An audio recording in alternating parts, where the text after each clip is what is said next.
Welcome to the People Place podcast. I'm Karen Kimsey Sword, and this is the best place where we can just come and talk about the people side of things. One of the things I've learned along the way is that when we share our experiences and we learn from others, people's experiences, that's where we really grow. Joining me today is Dr. Marsha King. Marsha really has a dual role. She owns her own practice, her own business. She owns Polaris Leadership Consulting, where she does a lot of leadership work, leadership development work, does a lot of work in coaching executives. She's had a long, extensive experience in that area and just brings so much knowledge. In addition to that, she's also the director of leadership in coaching certification with the University of Buffalo. She actually runs an amazing coaching program, coaching coaches program there in executive coaching. And it's been my pleasure. I've been working with her in that area too. Marsha, there's so much we could talk about. I know. Oh, where do we take this conversation? I know. So why don't we start with, give us a couple minutes on you.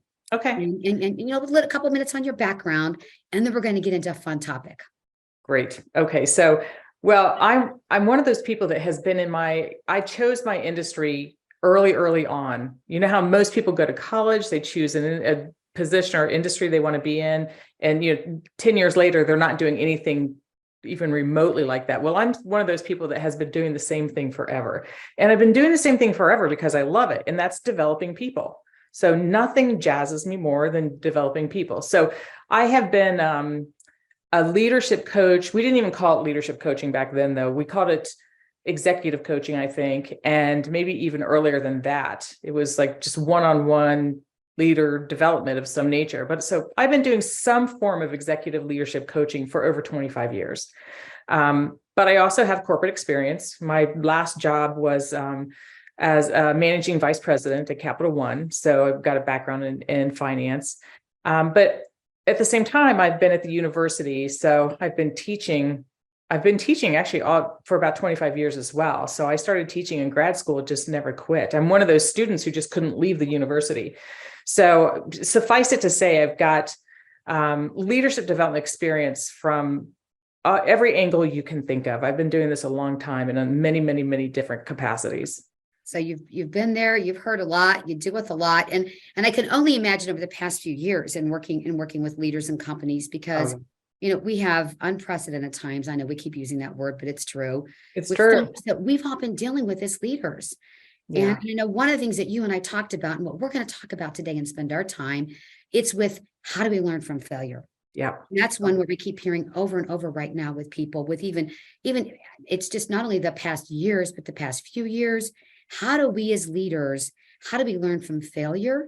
Mm-hmm. And specifically, you and I've talked about this, and I know you have strong feelings on how people talk about failure and the connection with resiliency. So talk with me a little bit about that. Well, let's start with that piece. So we have been, the last 3 years have taught us one thing, and that is that few things are more important than being resilient. Resiliency is about how do you spring back from something negative that's happened, or how do you spring back from failure? So in my mind, resilience is the same thing. Can you spring back from failure? And if you can, the idea is that when future issues pop up, you're now able to handle tougher situations and more complex situations. And that really is the definition of resilience. So I think they're interchangeable. If you are learning from failure, you are becoming resilient. What do you think about that definition? So, I like it, of course. And then I was thinking as you were talking through, you're like, well, when someone can anyone learn? Can everyone learn? I'm biased. I think anyone can learn. Right. And I think anyone can learn from failure. And I think everyone should learn from failure because we all fail. I mean, failure is just a fact of life. It's not going to go anywhere. We have failed in the past. We're going to fail in the future. Right. How we handle it is what's important. And so anyone can learn, but it doesn't mean everybody does. So that's the difference. Can anyone learn? Without question, anyone.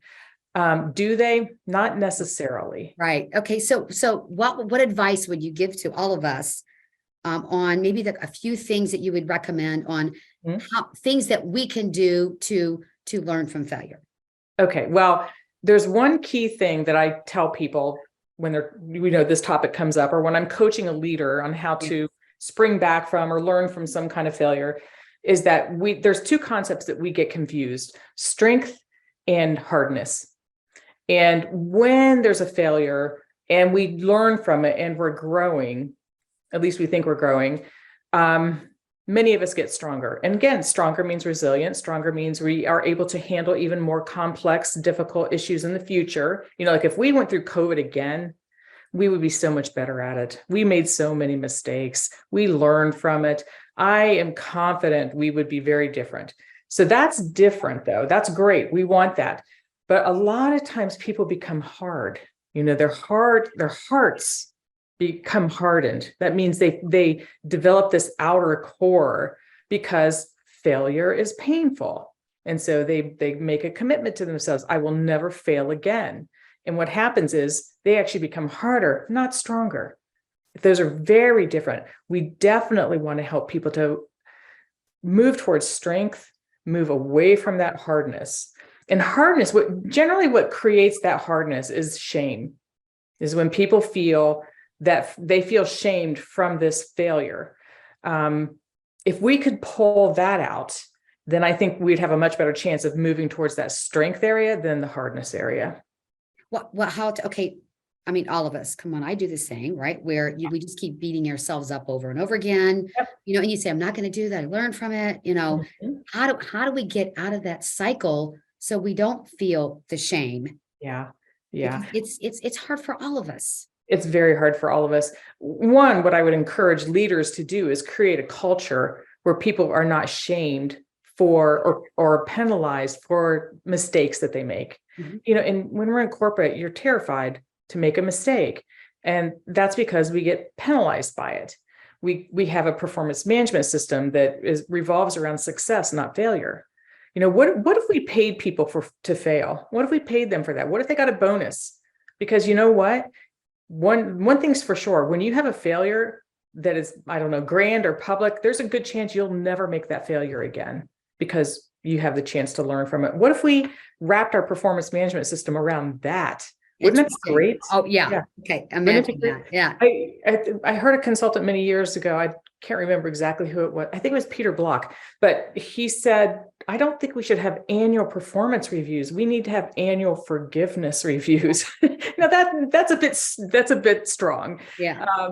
But I do think we need to have more forgiving cultures, and allow people to fail, and allow them to fail quickly, and enable them, encourage them, help them to learn from that failure in a way where they don't feel penalized or shamed. Right. If we could do that, we would have a much better chance of becoming more resilient and learning from our failures. So I think of a couple different things, and leaders listening to this. One's like, are you kidding me? Because I've got people that fail, and then am I going to have a culture where we're not going to have that accountability in place?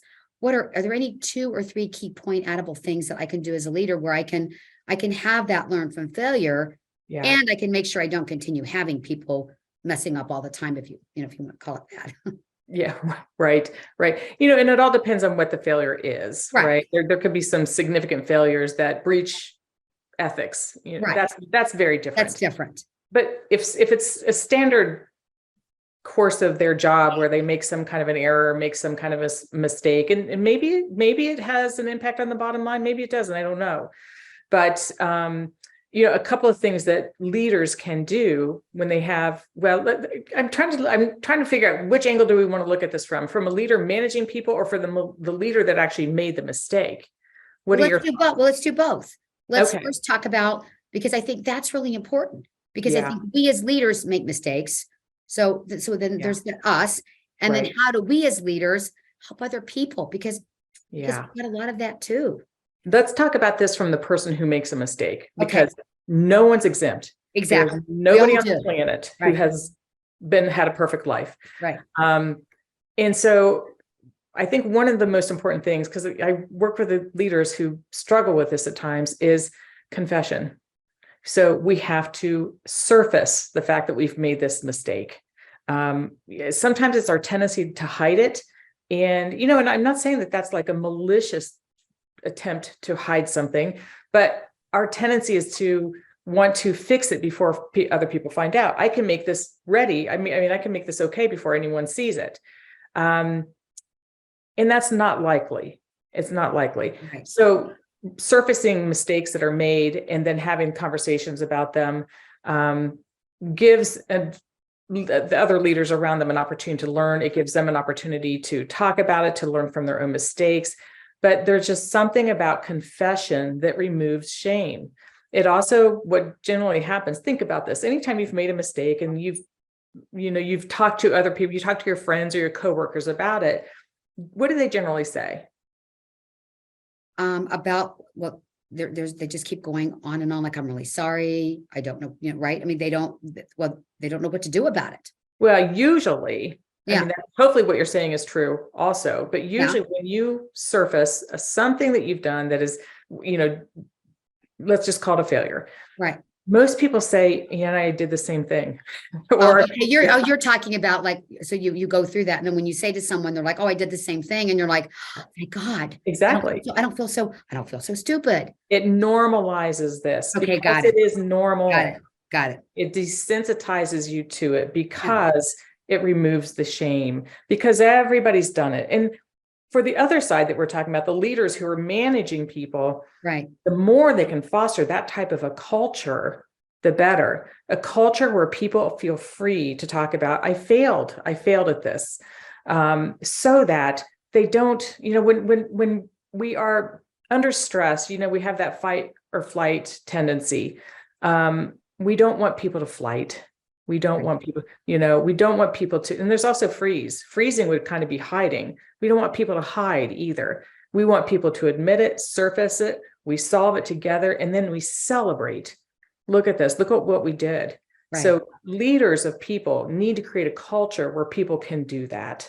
Exactly. And not, because so many times that I am talking with leaders, a couple of different thoughts. They always talk about how, just the yelling and the screaming and the berating. I mean, and when you're surprised, it happens every single day. It does. So even as leaders, how do we respond to that initially, right? To hold ourselves back from not doing that. Absolutely. And I'll tell you, anyone who yells in the workplace, anyone who yells at people, I mean, that shame on them. That is such a toxic thing to do. And I'll tell you, a leader who yells at the workplace, there's no chance of that organization being a learning culture. You live in fear of it. Right. I've worked with leaders who have done that. And, it's tragic. It really is tragic. It hurts my heart when I see cultures going through that, when they have leaders that are, this is a strong word, but it's accurate, abusive. Yes. It is abusive. And people this is another strong word, but people end up with PTSD. They just do. And so what happens is productivity takes a nosedive, morale takes a nosedive, engagement takes a nosedive. I mean, who wouldn't? Right. So, I think that, that's actually a really good point, is leaders, anyone who's leading people, need to have really healthy ways of addressing failures, mistakes, anything of that nature. And then there should be celebration at the same time. Celebration that, look what we overcame. Look, this won't, because I promise that most likely will never happen again. Yeah, right. And if it does, then it's not really a person's failure. It's a person's ongoing performance issue. That's very different. Exactly. So what we're talking about, it's more on the curbs of just regular everyday things happening, if you will. Right. And what I love what you're talking about is because so many times we have these terms out there, like transparency, being authentic, even when we talk about psychological safe, this all deals with this. This is like real in action. Yes. How can we have an environment where people learn from mistakes? And the authenticity comes with, I'm even going to fess up and say, hey, I made a mistake.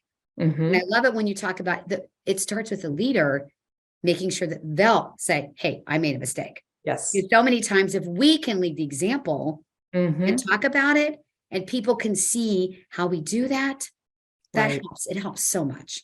It sure does. And also for leaders, don't ask questions that you're not going to react well to. So I see so many leaders say something like, give me feedback about this. How did this go for you? How are you feeling? And if they don't hear what they want to hear, then they go into the shaming thing again. Yeah. And that damages the culture, and it turns it into a culture where people don't learn. And it's a lack of trust, which we know that trust is important. So all this is really great. Yeah. It's all tied together, Any, kind of as we close this out, any 2 or 3 tips that you can give to us as leaders? And I'm going to talk to us as leaders, things that we can do that, any even small tips of how we can do it so we don't keep beating ourselves up and going back to it. Well, I think that first of all, there are some people who have a personality where having this inner critic is very natural for them. And so I think first of all, ask yourself, am I harder on myself than I need to be? Actually, not even that, because that's going to be a hard question to answer, but ask yourself, do I beat myself up? And so if you beat yourself up, you do things like you think about stuff that happened a long time ago and you still feel bad about it. You you second guess yourself. You practice conversations in your head that have already happened, wishing you could rewrite it. You spend time regretting what you said or did, and you think to yourself, if only I could say this, or if only I could go back. So if any of those symptoms resonate, many of us, right? So many people have this. Very few people walk out of a room and say, I was perfect there. And if you do, God bless you. I was going to say, well, there might be whole other issues with that too, but what? Yeah, exactly. Right. Okay, so give me a tip. How do I stop that? Or how do we stop that? So recognition is the first, recognize if you're doing it. If you're doing it, then there's this little formula that I use with so many things. It's called stop, challenge, choose. All right. So somewhere between our thought and then beating ourselves up, there's this little gap of time where we can stretch that out and give ourselves enough time to make a choice to go a different direction, allow our thoughts to go into a different direction. So the beauty is that we have complete control over our thoughts. No one controls our thoughts. We do. And sometimes our thoughts are a battlefield, right? And the internal battlefield that we have. But stop, challenge, choose. When you feel that this spiral going on, stop yourself, challenge yourself to have a different thought, reframe it, talk to yourself, self-talk about what did I do well? What will I learn from this? Or what have I learned from this? What became better about me because of this? And choose those thoughts instead. That's the biggest tip I could give people. I love all it. Their thoughts. Okay. I love it. Stop, challenge, choose. And It's pretty easy to listen to. Love it. And think about it. Love it, and apply. So thank you so much, Marsha. It's been a pleasure talking with you. Always. Anyone who wants to, we're going to give Marsha's LinkedIn information. Feel free to reach out to her. And you've been such a model to me, and I know other leaders. And thank you for that. Thank you for your guidance. Thank you. It was a pleasure.